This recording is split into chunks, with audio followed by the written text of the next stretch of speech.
आहे. डार्क नेटच्या साईटवर जाऊन पाहिलं, अगर हम डार्क नेट की साइट पर जाकर देखेंगे तो बराबर बताया है, वो कांदे के छिलके के जैसा है. आप एक कवर हाँ। निकालोगे तो अंदर दूसरा, अंदर तीसरा, अंदर चौथा, आखिर तक बहुत छिलके निकलेंगे. आप जब तक वहां पर पहुंच जाओगे तब तक वो सब कुछ खत्म हो चुका होगा, अंदर उसके कुछ नहीं होता है, सब खत्म हो चुका होता है. तो दिस इज सिमिलर टाइप का. आप ऐसा कुछ ना, आप कुछ लड़कियां बोलती हमने फेसबुक कवर ले लॉक कर दिया या प्रोफाइल लॉक कर दिया, कवर लॉक कर दिया, मेरे फ्रेंड के लिए बताया, ऐसा कुछ नहीं है. There are various kind of digital footprints available. Digital footprints यानी एक बार नेट पर गया हुआ डेटा कभी वैनिश नहीं होता, नॉट एट ऑल. कैसे भी डिलीट करो, डिलीट फॉर ऑल करो, डिलीट फॉर एवर करो, फॉर्मेटिंग करो, आईपी एड्रेस रिमूव करो, कुछ भी करो, जब तक वो गया तो गया, वो रिमूव हो जाता है. एक बात है कि जो आम आदमी को वो हाथ नहीं निकाल सकता इजीली, जो बड़े से बड़ा हैकर होता है वो इजीली वो डेटा निकाल सकता है. अभी आपको सीधी सी बात बताता हूं मैं.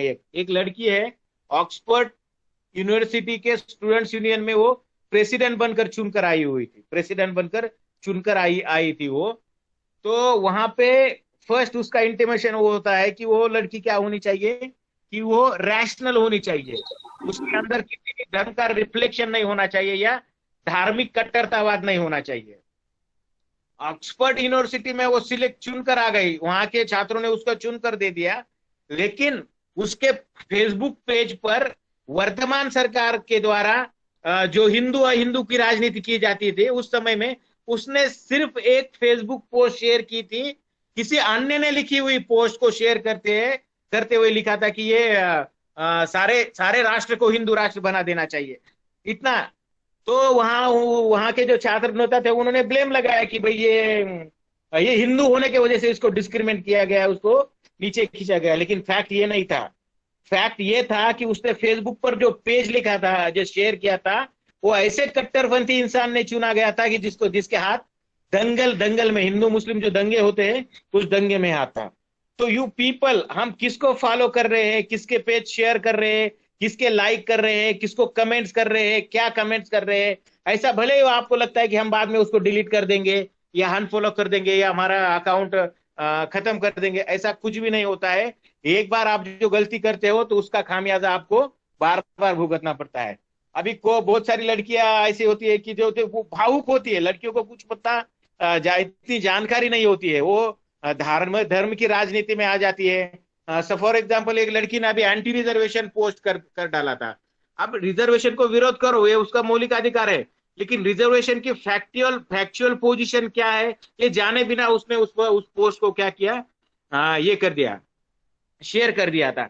एमपीएससी में जब सिलेक्शन होने के लिए वहां पर गई तो एमपीएससी वाले देखते हैं कि whether that candidate is able to follow the whole rules and regulation of the constitution, और कॉन्स्टिट्यूशन रैशनैलिटी के प्रिंसिपल पर चलती है. तो वो लड़की की जब वो पोस्ट देखी गई, देखो आप किसी भी सुपर क्लास वन ऑफिसर के इंटरव्यू को जाते हैं ना, तो आपका पूरा इतिहास भूगोल लेकर बैठे हुए होते हैं. तो उसने एंटी रिजर्वेशन पोस्ट को ये किया था, तो उसको पहला ही सवाल पूछा, what is your opinion about the reservation. There see was, वो इंटरव्यू में प्रिपरेशन करके लेते हैं क्लासेस वाले, भले तुम कुछ भी क्यों ना हो, अच्छा रैशनली बोलना सीखना चाहिए, सबके समर्थन में बोलना चाहिए, कॉन्स्टिट्यूशन सुप्रीम बोलना चाहिए, करोगे क्या तो नहीं करूंगी ऐसा बोलना चाहिए. तो उसने वो बोला वो लड़की ने. लेकिन जब उसकी फेसबुक पोस्ट उसको दिखाई तो उसने बताया yes that is the reality, हम लोगों के साथ अन्याय होगा. लेकिन ये फिर उसका एमपीएससी में सिलेक्शन नहीं हो पाया. ये देखो, हमारे जो भी राय है, मैं ऐसा नहीं कहता हूं कि एक्सप्रेस नहीं करना चाहिए, बिल्कुल एक्सप्रेस करना चाहिए, लेकिन उस राय की जड़ तक जाना चाहिए, वास्तव में क्या है, वास्तव में क्या नहीं है, और एक रैशनल सब्जेक्ट आकर लोगों को सही ज्ञान, सही जानकारी उसमें से कैसे मिलेगी, इस बारे में पोस्टिंग वहां पर लिखनी चाहिए या उसकी शेयरिंग करनी चाहिए. देखो, अच्छे करियर बनने में भावनाओं का कोई सहारा नहीं होता है. भले आप अच्छे इंसान हो, लेकिन भावनिकता के तौर पर अगर आप कुछ गलत शेयर करते हो, दैट विल वैनिश, है ना, खत्म हो गया आपका सब कारोबार. तो ये सारी बातों का ध्यान रखना चाहिए